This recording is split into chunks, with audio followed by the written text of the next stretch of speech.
Biology के इस class में आप सभी का स्वागत है। आज के इस एक्सप्लेनर में हम पेलियंटोलॉजी यानी जीवाश्म विज्ञान के एक बहुत बड़े पैराडाइम शिफ्ट पर बात करने वाले हैं। अब तक हम डायनासोर को सिर्फ हड्डियों और कंकालों के रूप में देखते आए हैं, राइट? लेकिन आज हम हड्डियों से आगे बढ़कर सॉफ्ट टिश्यू टेफिनोमी की दुनिया में उतरेंगे। हम देखेंगे कि असल में ये जीव कैसे दिखते थे और इनके बायोलॉजिकल सिस्टम कैसे काम करते थे। तो चलिए सीधा शुरू करते हैं।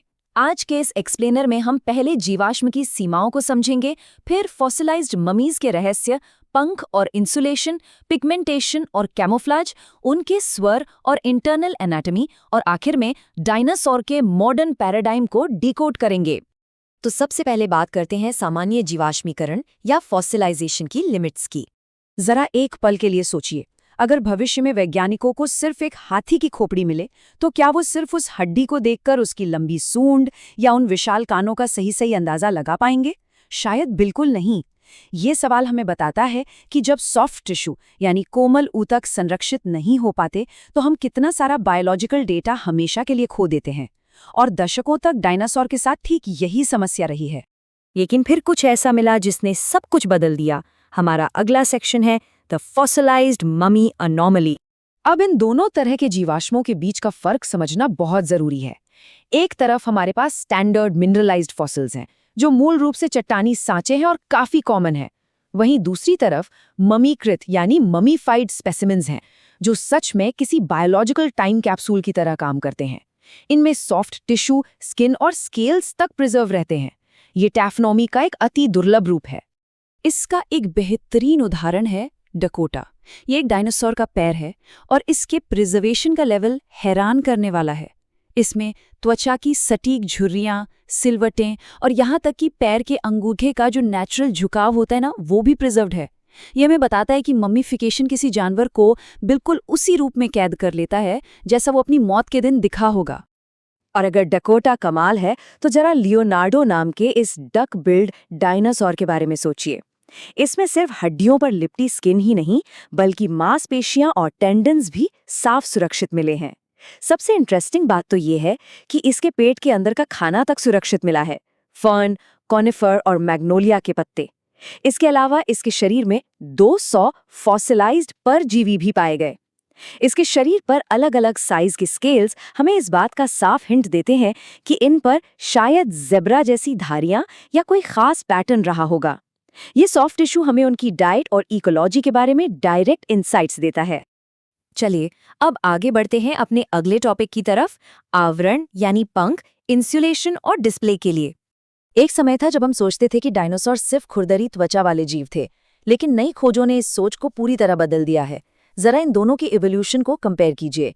एक तरफ है यूटिरेनस, एक 30 फुट का विशाल शिकारी। इसके शरीर पर 8 इंच लंबे पर जैसे पंख थे। क्यों? क्योंकि इसे आज के शिकागो जैसी जमा देने वाली कड़ाके की सर्दियों में खुद को गर्म रखना होता था, यानी ये पंख इंसुलेशन का काम करते थे। इसके बिल्कुल उलट माइक्रोरैप्टर की एनाटॉमी देखिए। ये एक छोटा ग्लाइडर था जिसके पास चमकदार काले रंग के डिस्प्ले वाले पंख थे। जब धूप वाले जंगलों में इन पर रोशनी पड़ती होगी तो ये चमकते होंगे।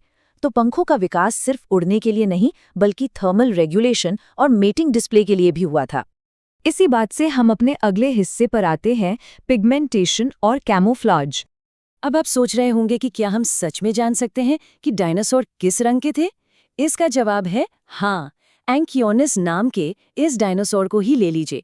जब वैज्ञानिकों ने इसके माइक्रोस्कोपिक पिगमेंट स्ट्रक्चर्स, जिन्हें मेलानोसोम कहते हैं, को स्टडी किया और मॉडर्न बर्ड से कंपेयर किया तो एक बहुत ही अमेजिंग पिक्चर सामने आई। इसका शरीर ग्रे, काले और सफ़ेद रंग का था और इसके सिर पर एक बहुत ही ब्राइट जंग लगे रंग जैसा लाल मोहाक था।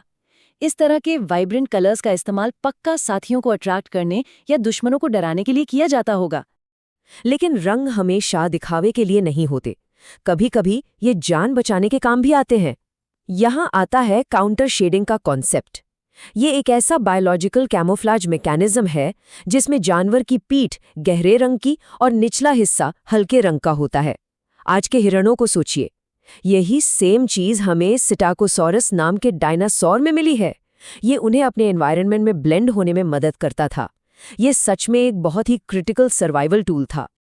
अब त्वचा और रंगों से थोड़ा अंदर चलते हैं। हमारा अगला फोकस है स्वर और आंतरिक शरीर रचना। सिटाकोसोरस के प्रिजर्वेशन से हमें सिर्फ रंगों के बारे में ही नहीं पता चला, बल्कि एक और चौंकाने वाली चीज मिली, एक मल्टीपर्पज क्लोएका। ये वही ऑर्गन है जो आज के पक्षियों और रेप्टाइल्स में वेस्ट निकालने और रिप्रोडक्शन दोनों के काम आता है। इसके अलावा इसकी पूंछ पर कुछ रहस्यमयी लंबे बाल या ब्रिसल्स भी मिले हैं। ये इंटरनल स्ट्रक्चर्स हमें बताते हैं कि उनका बायोलॉजिकल सिस्टम आज के जीवों से कितना मिलता जुलता था। और अगर आपको लगता है कि डायनासोर्स फिल्मों की तरह भयानक दहाड़ मारते थे, तो शायद आपको अपना नजरिया बदलना पड़ेगा। पिनकोसॉरस के लैरिंग्स यानी वॉइस बॉक्स की खोज ने हॉलीवुड की इस पूरी थ्योरी को पलट कर रख दिया है। इस भारी बख्तरबंद डायनासोर के वॉइस बॉक्स से पता चलता है कि ये किसी रेप्टिलियन मॉन्स्टर की तरह दहाड़ने के बजाय शायद पक्षियों की तरह चहचहाते या गड़गड़ाहट की आवाजें निकालते थे। है ना बिल्कुल माइंड ब्लोइंग? तो इन सब बातों का क्या मतलब निकलता है? आइए इसे समझते हैं हमारे आखिरी सेक्शन में, द मॉडर्न डायनासोर पैराडाइम। इन सभी बायोलॉजिकल खोजों का सबसे अल्टीमेट उदाहरण है बोरेलोपेल्टा। ये 3000 पाउंड का एक चलता फिरता किला था और ये आज तक का सबसे लाइफ लाइक फॉसिल है। इसके सॉफ्ट टिश्यू इतने कमाल के प्रिजर्व्ड हैं कि हम इसकी पीठ पे लाल भूरे रंग और पेट पर हल्के रंग की काउंटर शेडिंग साफ देख सकते हैं। अब जरा पर्सपेक्टिव के लिए सोचिए, अगर 3000 पाउंड के इतने भारी बख्तरबंद जानवर को भी छिपने के लिए कैमोफ्लाज की जरूरत पड़ रही है, तो जाहिर सी बात है कि उस वक्त उसके आसपास कितने बड़े और खतरनाक शिकारी रहे होंगे। लेकिन ये इतना परफेक्टली प्रिजर्व कैसे हुआ? इसका जवाब है ये बेहद रेयर टैफोनॉमिक सीक्वेंस, जिसे हम ब्लोट एंड फ्लोट कहते हैं। हुआ यूं कि ये डायनासोर एक हाल ही में जले हुए जंगल में खाना खा रहा था।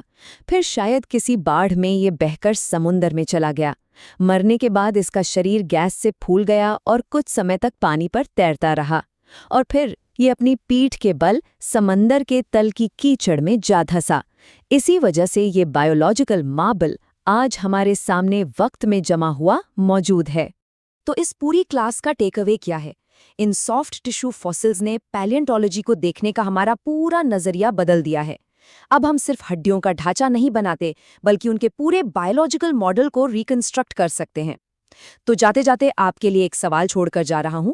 जरा सोचिए, भविष्य में इस जीवाश्म विज्ञान को पूरी तरह से फिर से लिखने के लिए पृथ्वी के नीचे और कौन से बड़े बायोलॉजिकल रहस्य हमारी प्रतीक्षा कर रहे हैं? आज के इस एक्सप्लेनर में हमारे साथ जुड़ने के लिए शुक्रिया। उम्मीद है आपको काफी कुछ नया जानने को मिला होगा।